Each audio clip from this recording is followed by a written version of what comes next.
it's time to sit back and relax with your favorite drink and listen.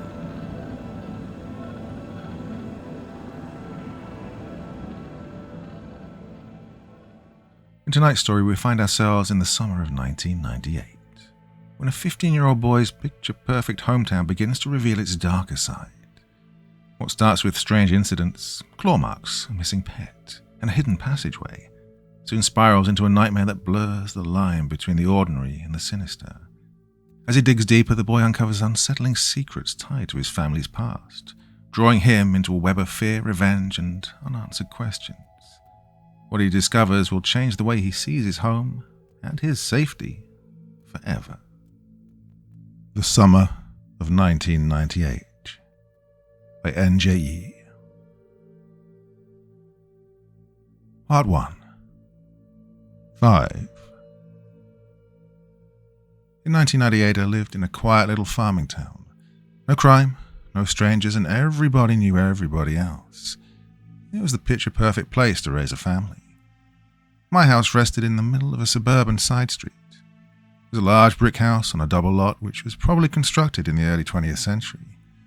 I was 15 years old. My mother and I were the only ones living in that house. She'd inherited it from her parents years ago, intending to raise a family with my father.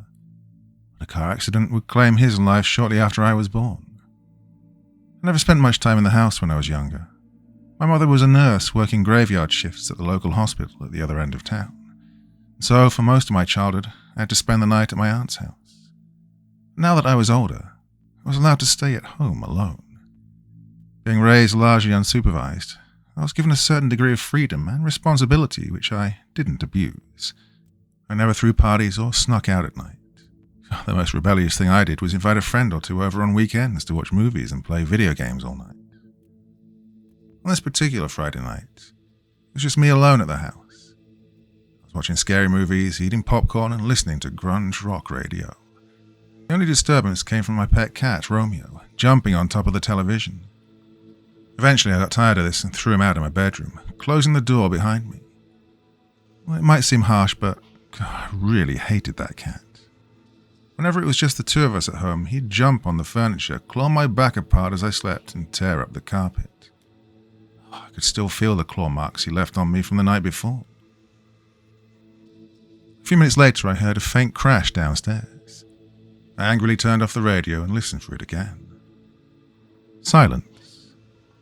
I've been staying at home overnight alone for almost 3 years now, and I was used to the creaks and cracks this old house made. It wasn't my imagination. Romeo probably upset some dishes jumping on the kitchen counter. God, I was going to kill that stupid cat. Slowly, I crept downstairs and turned on the lights as I walked through every room. Not a single dish was out of place in the kitchen, nor was a single coaster moved in the living room. Nothing. I couldn't even find Romeo. Well, I had to admit, I was getting a little creeped out now. I went to the front door and locked it. It wasn't something you normally had to do in a town like this, and I wasn't taking any chances. I went to the back door. It was already locked. Not uncommon given the fact that we hardly used it. Then I heard a faint noise coming from the backyard. It was a cat's meow. Romeo must have gotten outside somehow. Slowly I opened the door to confirm my suspicions. Well, the meow was louder this time. He was out there all right. So I stormed back to the kitchen to grab a flashlight. Looking over at the window above the sink, I realized it was opened about 6 inches. It was an old window, so it wouldn't open any further. I guess that explained how the cat had got out. I closed the window, locked it, and headed back. I walked out the back door slowly and shone the light around the yard.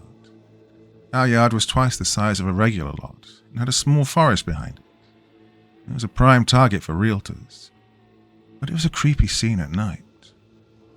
I walked across the lawn following the faint meadows. They became louder and louder until I found their origins. They were coming from inside the tool shed. At this point, I was more than a little nervous. I suddenly remembered old wives' tales about psychopaths feigning pet noises to lure children away from their homes. But I wasn't a little kid. I was a 15-year-old man armed with a flashlight and 32 ounces of highly caffeinated soda in my belly. Taking a nervous gulp, I shone the light directly at the shed door and kicked it open, ready for whatever horrors awaited me on the other side. What I saw next made my face turn beet red. "Oh, you stupid cat." It was Romeo. He was crouching near the back of the shed behind an old lawnmower. I went to pick him up and bring him inside, but he winced and ran further towards the back of the shed where I couldn't reach him. Suit yourself, you stupid furball. I wasn't too worried. Romeo wasn't much of an outdoor cat. He'd come back inside when he wanted some food and water. And so I went back into the house and locked the door behind me. God, it was almost 4 a.m. now. It was time to call it a night. I crept back upstairs into my bedroom. I whipped the door almost completely shut and began to undress for bed. I threw my shirt into the laundry hamper and looked in the mirror at the scratches Romeo had left on my back. 5 swollen claw marks were still noticeable against my pale complexion. I turned off the bedroom light and went to bed. It was pitch black as I laid down. The only light came from a small crack into the hallway. I looked at the wall as the strip of light began to grow wider. My door was creeping open. Romeo must have finally come back inside looking for a warm place to sleep. But then I noticed something. Well, realized something. Cats only scratch with 4 claws. And Romeo was locked outside. Something else had been clawing my back at night. Something else was making its way into my room.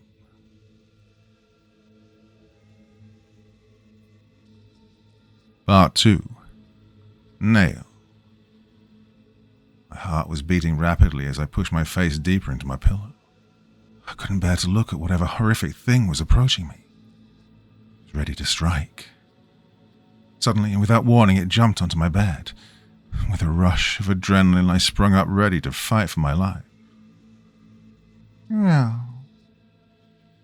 I would have killed Romeo if I wasn't so relieved to see that it was him all along. Twice that night, the rotten little feline had almost given me a heart attack. I was about to exhale in relief. But things, well, still didn't quite add up.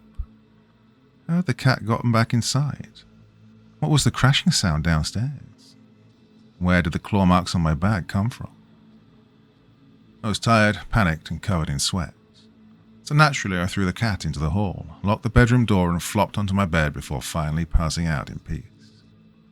Whatever groovy mysteries existed in this house could wait until the morning. The next day I woke to the smell of bacon and eggs.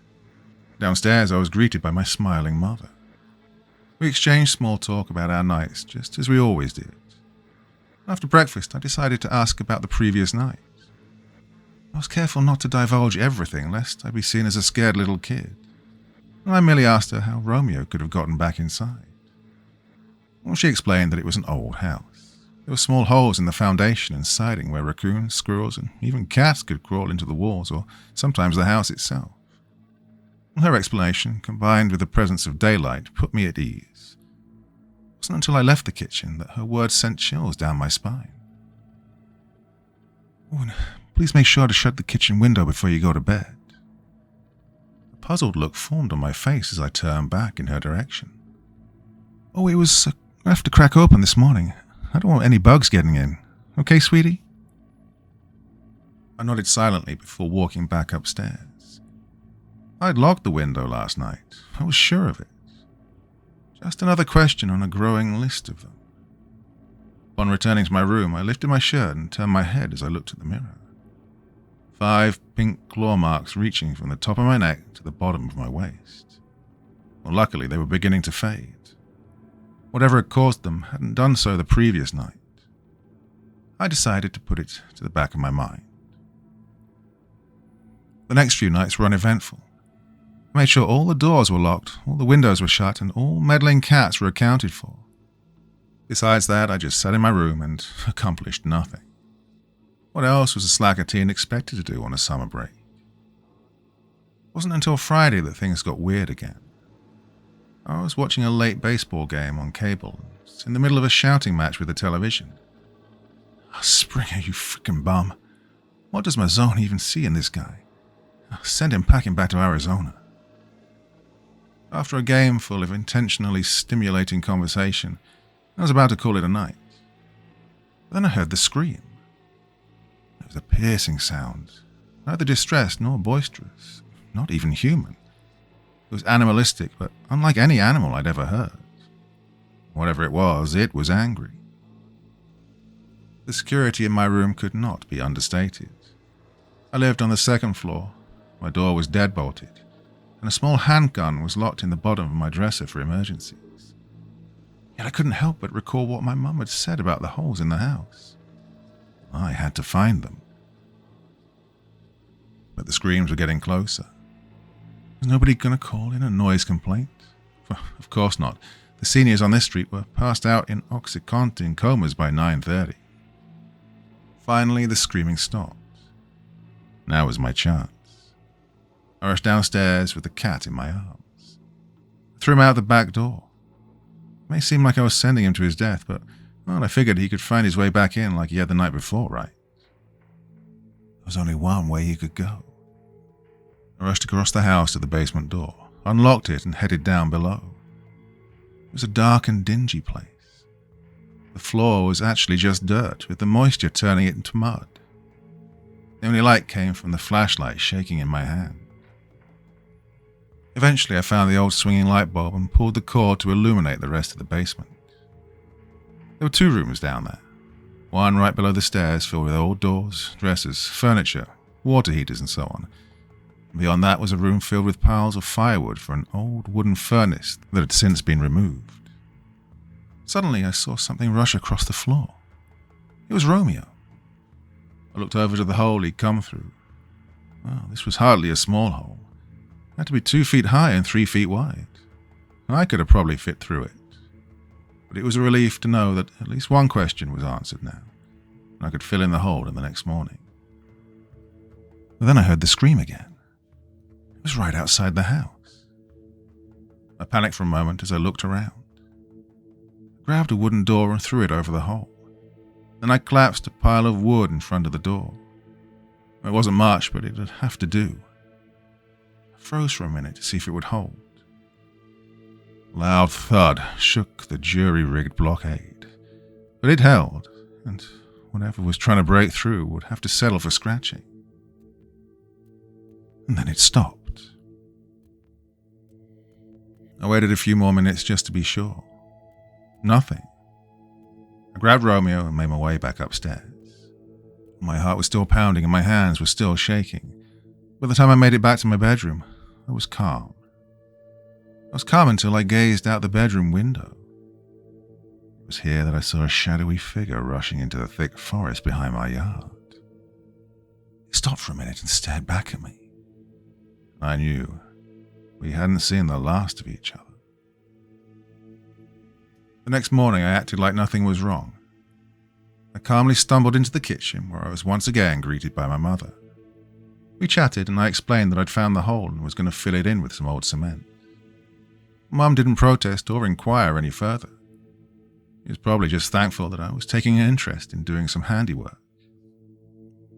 That afternoon, I headed to the basement. It was much less eerie during the day. I walked over to the second room. The door and wood was still piled in front of the hole, so I definitely hadn't imagined what had happened last night. I tossed enough wood aside until I was able to move the door. I flipped it over. The door was clawed to shreds. Not surprising given what had taken place the night before. But something was strangely familiar about these marks. I paused for a moment before finally piecing it all together. These were the same marks that had been clawed into my back. They weren't animal claws at all. They were fingernails.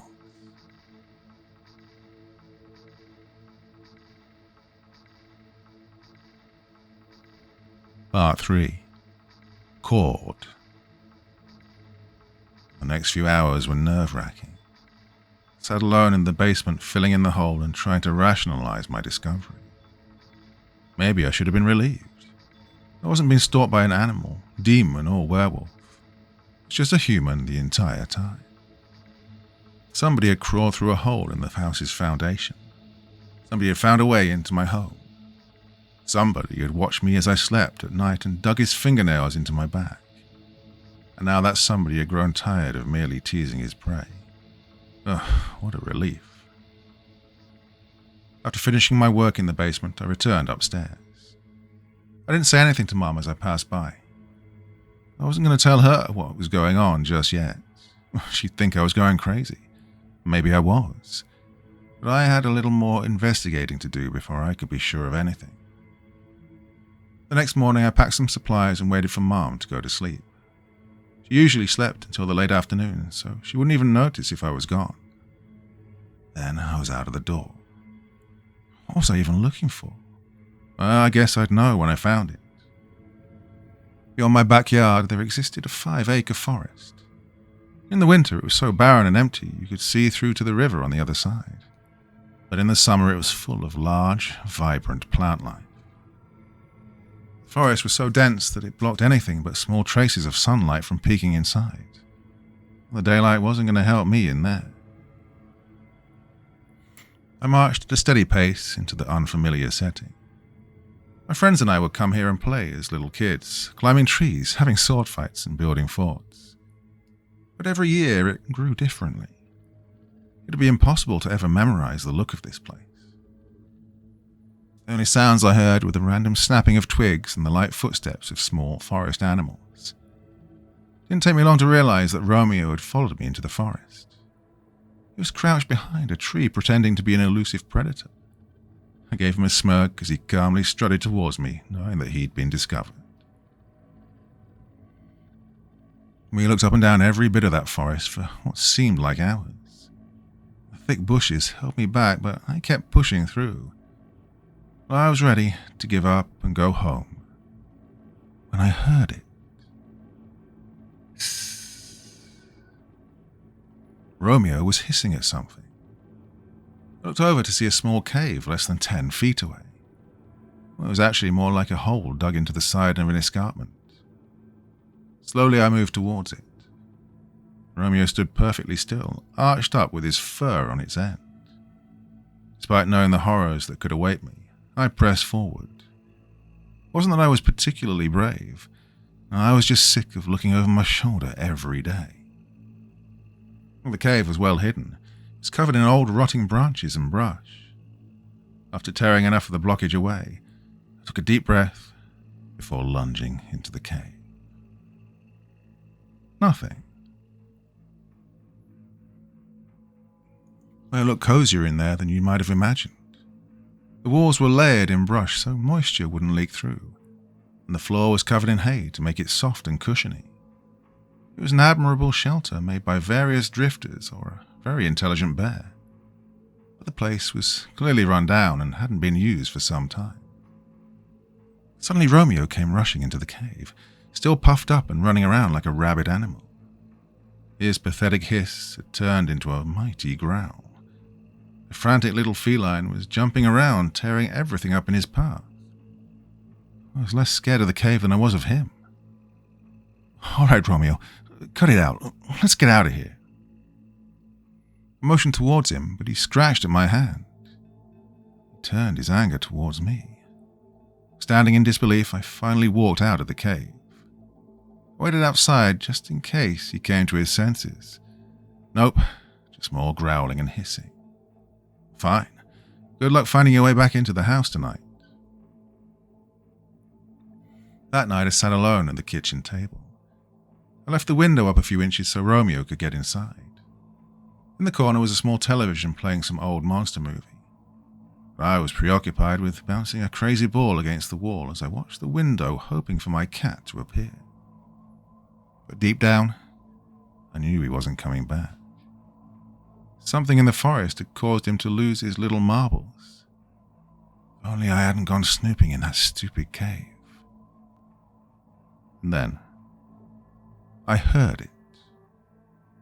Meow. It was Romeo. He was upstairs. Maybe I hadn't found all the holes in the basement.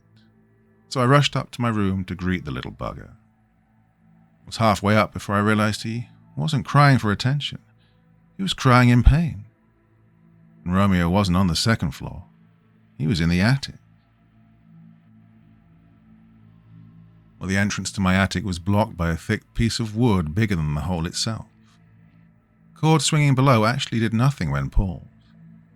To remove the wood and release the stairs, you had to prop it up with a broom, or already be inside the attic. My steps became slower and quieter until I came to a complete stop outside my bedroom. I tiptoed around the banister and listened again. The meowing had stopped. After several more minutes of dead silence, it was replaced by something else. Footsteps. I stayed perfectly still as I continued to stare at the ceiling. Well, this house had a habit of making strange noises. Maybe the floorboards were just settling. So I listened again. Footsteps. Lots of footsteps. And then that horrific scream. I ran across the hall and into my bedroom. Without thinking, I grabbed the phone off the desk and dialed 911. As the dial tone began, I took the phone and ran into the hallway. The attic door was being pulled up. In a panic, I leapt across the hall, grabbed the cord, and pulled it back down. I held it down with all my weight, praying that he couldn't lift me still. 911, what is your emergency? I told him all I could with the phone receiver wedged between my ear and shoulder. My name, my address, and the horrible thing that awaited me in the attic. We'll send someone over right away, Mr. Fletcher. I need to stay on the line for as long... Silence. I turned around to see that the cord had ripped out of the phone. Perfect. The attic door continued to rattle up and down as I fought to keep it closed. One cord had failed me tonight, and I stood there praying that the other wouldn't. We wrestled for what seemed like hours. My arms were going numb. But then, suddenly, it stopped. I continued to hold onto the cord. No way was I ever letting go. Suddenly, out of the corner of my eye, I was grabbed by a shadowy figure in black. I yelled and panicked before realizing that there were two of them. They were cops. As the younger one held me back, the older one pointed his gun towards the attic. He motioned at me to confirm. I nodded. I tiptoed across the hall and grabbed a broom from the closet. Slowly, I pushed against the wood cover, propped it to the side, and allowed the attic stairs to slowly come down to the hall. The two officers slowly made their way up to the attic. I stood below with the broom still in my hand. After waiting in agonizing silence, I heard their mumbles from above. Oh my God. Clear. I slowly crawled up the stairs. As I entered, it was clear that the man was gone. But each officer was looking at the floor. They turned their attention to me. In anxious confusion, I looked to see what had caught their attention. Romeo was laying on the floor. His fur was soaking red from his own blood. And he was dead. My breathing became heavy as I started to choke up. When his cries had stopped minutes earlier, I already knew what had happened. But actually seeing it for myself was unbearable. The younger officer continued to look around the room. He suddenly stopped and turned to the older one. Walker, come take a look at this. The older officer walked across the room. Without hesitating, I followed him. I didn't think anything else could shake me up after what I'd just seen. But I was wrong. Something had been written on the wall in Romeo's blood. Come back soon. Part 4. Sick. I was now sitting in a small interrogation room at the local police station. Sitting across the table from me were the two officers who came to the house. The older one began to speak. My name is Officer Walker. This is Officer Dixon. We understand that you've gone through some horrible, horrific events tonight. With your help, we want to get to the bottom of this. So why don't you tell us all that you know? So I told them everything. The scratches on my back, the hole in the basement, my trip to the forest, and the footsteps in the attic. The only part I neglected to mention was the existence of the cave. I didn't even know why I left that part out. Maybe I didn't want to look like a total idiot. Or maybe deep down, I wanted to deal with this myself. We all sat in silence for a moment before Officer Walker continued. Well, see, that's where we have a problem. Our guys combed through the house, and they found no signs of forced entry, no traces of a man in the attic, and no evidence that leads us to think there was anybody else in the house that night besides you and your belated pet. So, what? You think I killed my own cat and set this whole thing up? Look, you're just a kid. Single working mother. Constantly tossed between living with your aunt and living unsupervised. Maybe this is just a cry for help. Growing up without your daddy. Not that he would have done good by you anyway. My eyes were almost tearing up in anger at Officer Walker's sneering remarks. Don't you talk about my dad like that. He was a drunk. Oh, you think you're some special snowflake? Marge Hannigan lost her daughter. Her husband, Richard, skipped town. Nobody even has a clue where her boy went. That's enough, Officer Walker. He's been through enough tonight. Why don't you go get Mrs. Fletcher to sign off on that paperwork? Officer Walker glared at me for a minute before exiting the room.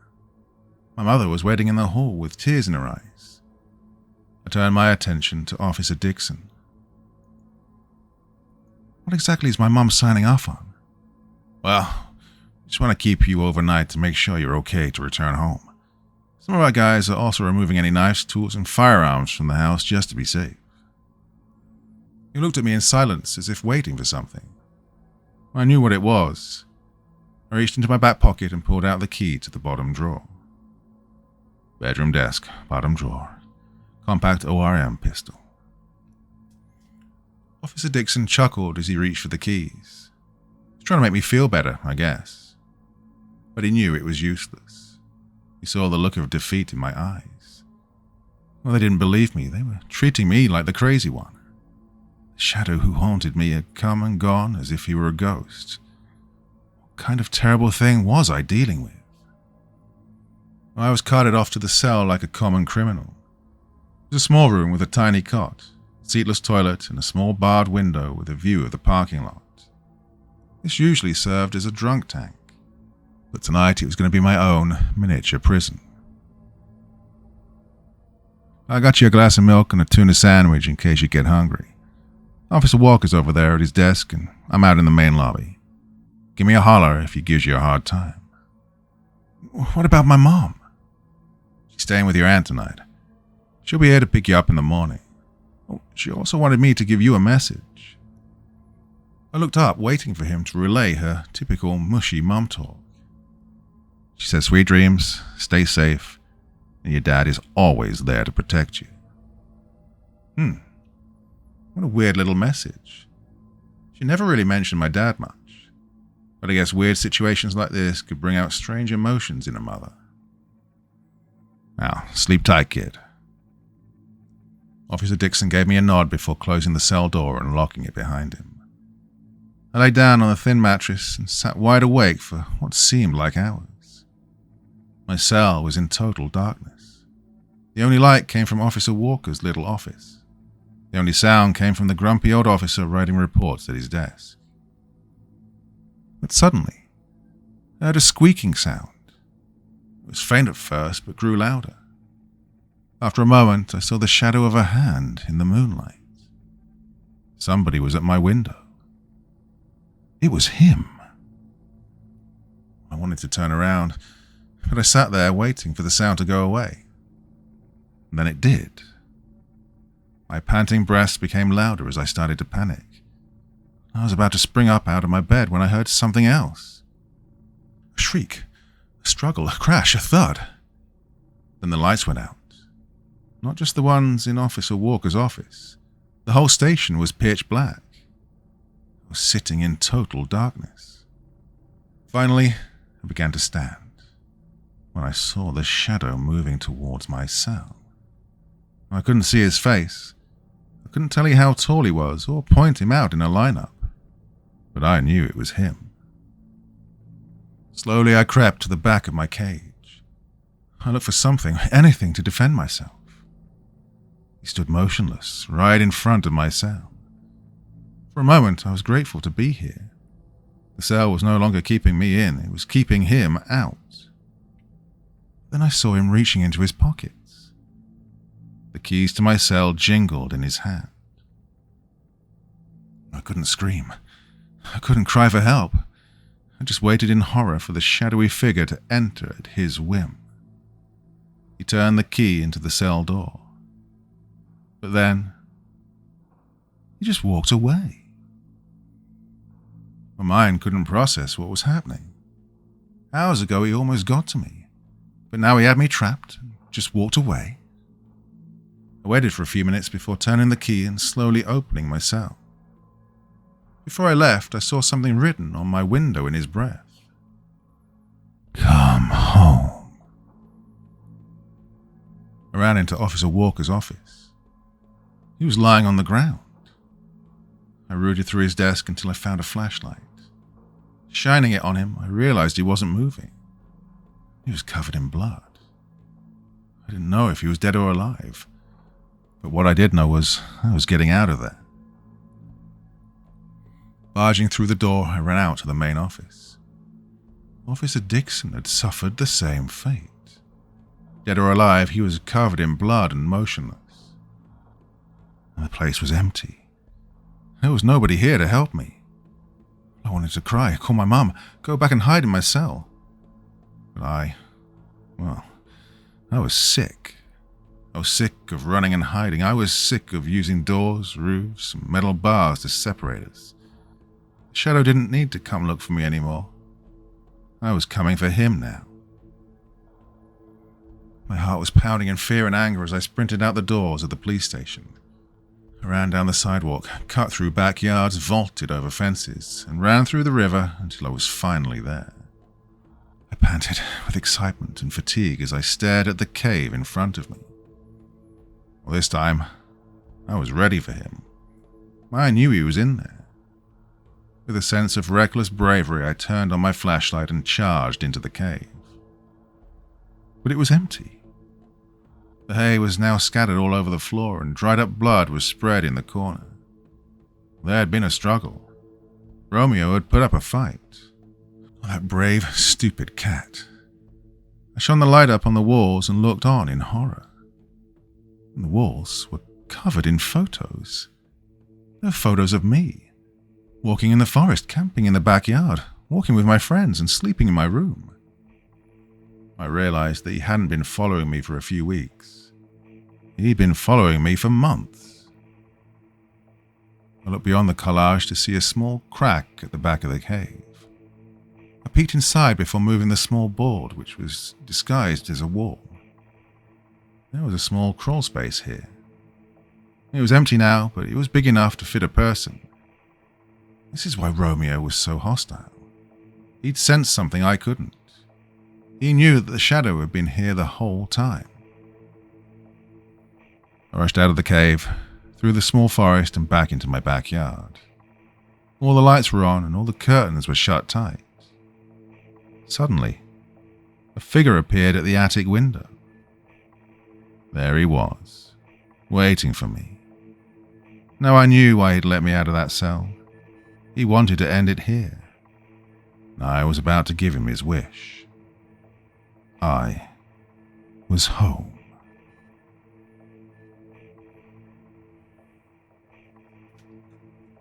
Part 5. Home. The shadow stared down at me as I made my way towards the house. I wasn't scared. No, I was terrified. But I knew what I had to do. This is where the nightmare had begun. This is where it would end. As I entered the back door, I was suddenly surrounded by darkness. The electricity had been cut. I walked through the kitchen looking for anything that may have been useful. It was pointless. The officers had taken every utensil, every tool, and every sharp object that I could have used to defend myself. Slowly making my way through the living room, I turned my head looking for a weapon. The lamp was made of plastic, the television was too heavy. The picture of my father hanging on the wall was too flimsy. I was tempted to go to the basement to grab any old piece of junk, but I knew he was waiting for me upstairs. So I just kept moving. Maybe I had a death wish, maybe I thought I was invincible, or maybe I just wanted all this to end. Well, eventually I found my way up to the second floor. The attic door was already open. Suddenly something dropped from above. It was an old baseball bat. What was he doing? I looked at the bat. Looked normal enough. It definitely didn't belong to me. Carved into the side of it was a name. Dickie Jr. I didn't know that name.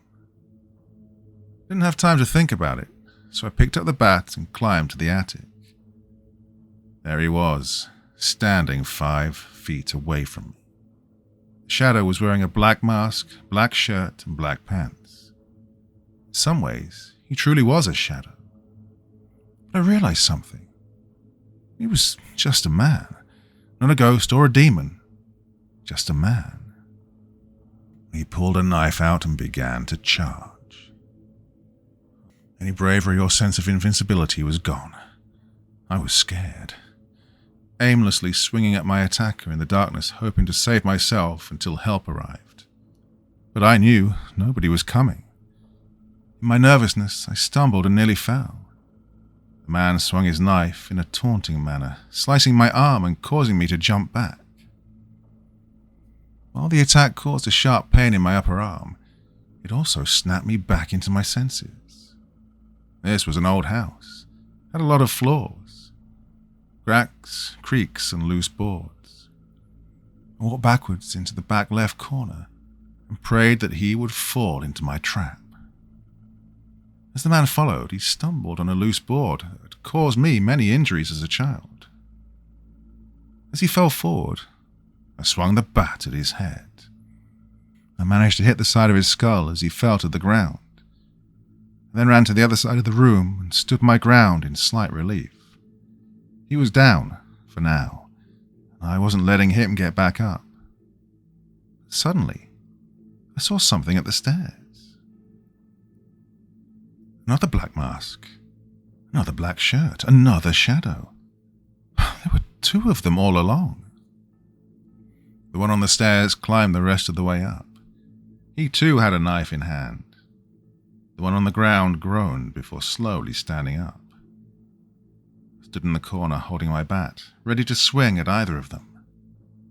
They looked at each other before pulling off their masks. It was a man and a woman, and I knew them both. Mr. and Mrs. Hannigan. Richard and Marge Hannigan had lived 3 blocks away from me for years. It was a quiet little farming town where everybody knew everyone else. But after the death of their daughter, Mr. Hannigan had skipped town. Their son had run away, and Mrs. Hannigan was left all alone. But why? Why would you do this? Mrs. Hannigan's face turned from cold and menacing to the doe-eyed warmth of a caring mother.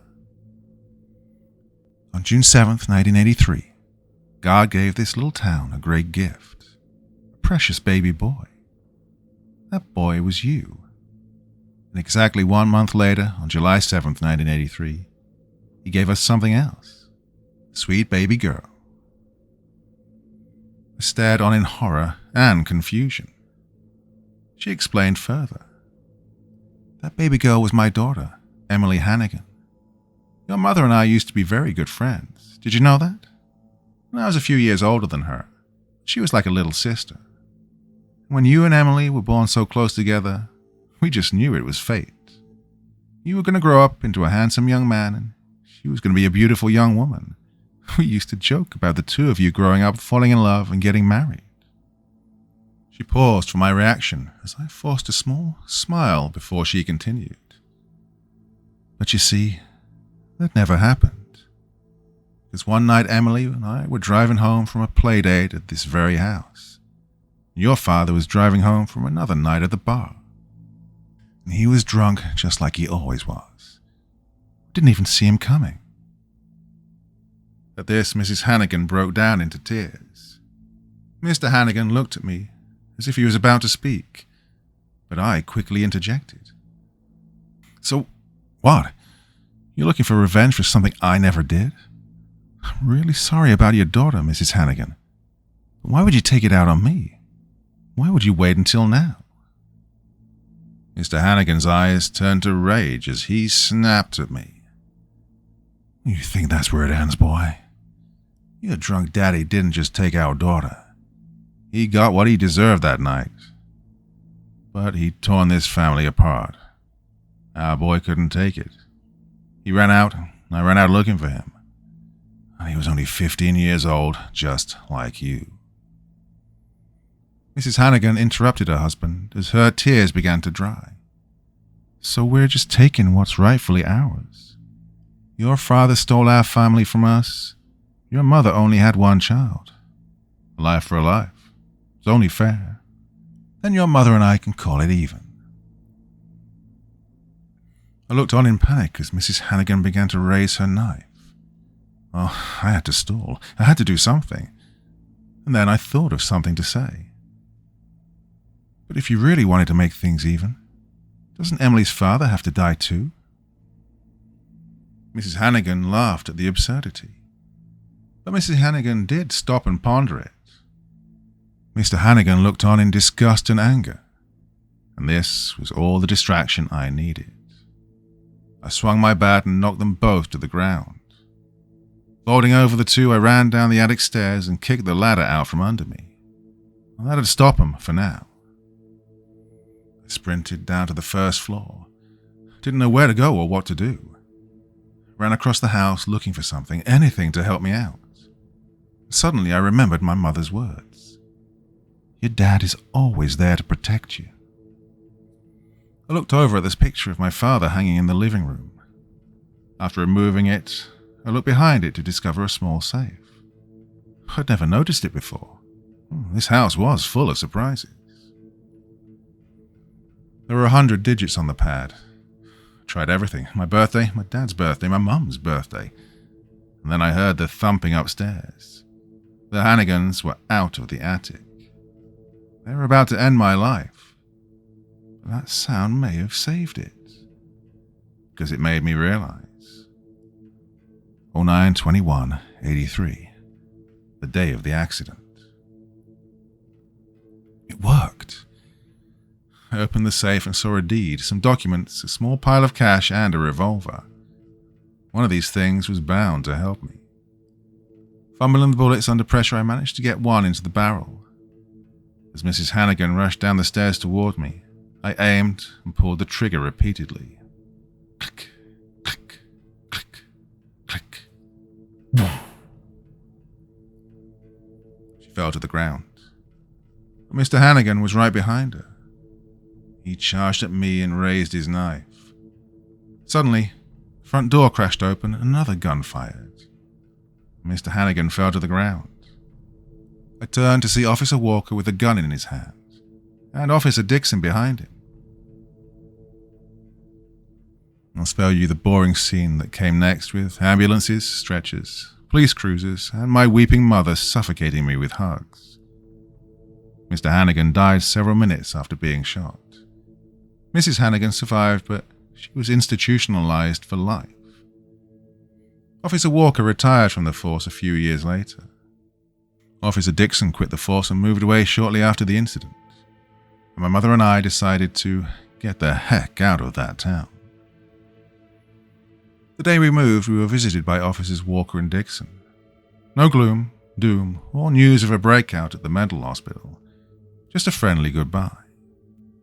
Officer Walker was a lot friendlier than he had been when I first encountered him. Getting mutually attacked by a psychopathic husband and wife will do that. Officer Dixon was standing on the porch with me as we made some not-so-casual conversation. And, you don't have to testify or anything. We've got a strong enough case against Mrs. Hannigan to keep her locked away for a long, long time. You're, coping okay, though? Well, I am sleeping a lot better knowing that nobody's stalking me or plotting my death. Officer Dixon chuckled at the dark-humored joke as I continued. I still don't quite get everything, though. How they entered and exited the house without a trace. How they managed to break into the police station unnoticed. Or how they thought hurting me was somehow going to bring their family back together. Oh, tragedy can really hurt some people, kid. It's best not to get too hung up on the details. Some people cope, some people run away, and some people just lose all control. Normal, sane people just can't begin to understand the mind of a crazy, nor should they try. His speech was interrupted by the honking of my mum's car. It was time to go. Officer Dixon and I stood up as he extended his hand. We shook and parted ways. As I walked away, he hollered, "Don't you go causing any trouble out west. Walker and I won't be there to save your butt next time. You stay away from those attics, basements, and caves in the woods." I smiled and waved as my mom drove off. That was it. It was all over. It's been almost 25 years since that day. It's no longer 1998, and I no longer live in a quiet little farming town with my mother. I'm a grown man with a wife, a newborn son, and a quaint, mid-sized house in the urban sprawl. So, why am I telling you this story now? The other day I received a package at the door. I opened it to discover a small kitten. He had black and white markings in a familiar pattern. He looked just like Romeo. He meowed with excitement at the sight of me. The minute my son laid eyes on him, I knew we had to keep him. Perhaps it was a strange prank or a random abandoned pet.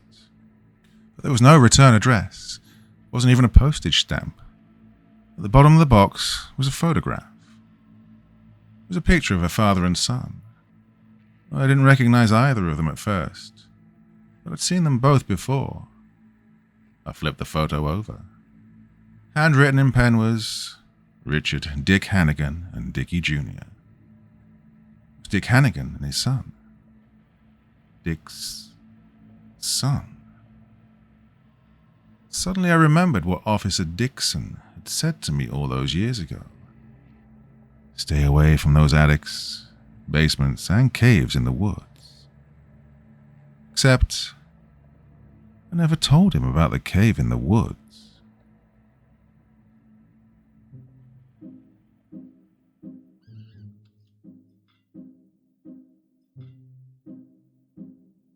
Oh, my dear friends, that is your Monday evening's entertainment.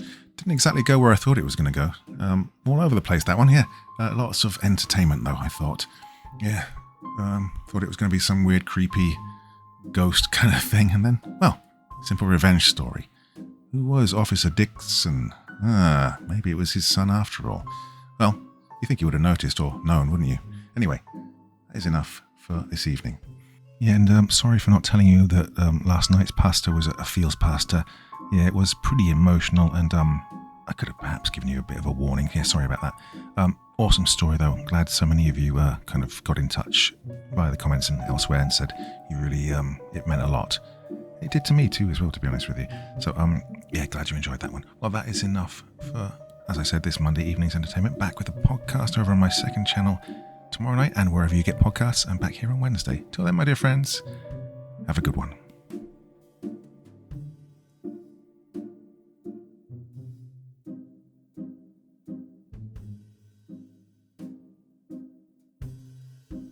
Thank you so much for taking the time to listen to this story today. Really means a lot to me and to the author of the story, of course. Well, if you want to know more about me, I'm pretty much everywhere on social media. You can find me on Facebook, Twitter, Instagram. You can download my music on SoundCloud. I've got a Patreon if you feel like. Throw me $1 or $2. Very much appreciated. And of course, on Reddit, I have a place where you can leave stories if you want me to read one that you've written. Well, hoping to see you all again very soon. Till then, sweet dreams. Bye-bye.